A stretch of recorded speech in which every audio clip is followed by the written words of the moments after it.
New ஜெர்சியில் உள்ள மகாபெரிவா கோயில். காஞ்சி காமகோடி பீடாதிபதி ஜெகத்குரு சந்திரசேகரேந்திர சரஸ்வதி சுவாமிகளுக்கு இங்கே மணிமண்டபம் கட்டப்பட்டுள்ளது.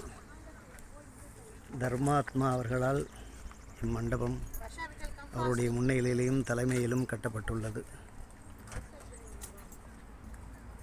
நியூ ஜெர்சி பகுதியில் இந்த மணிமண்டபம் அமைந்துள்ளது. மண்டபத்தின் முகப்பு வாசல்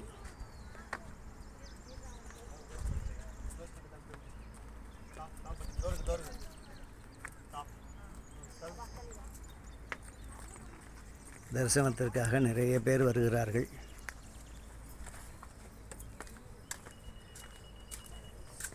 ஒரு பக்கம் காமதேனு, மறுபக்கம் ரிஷபத்தன் கூடிய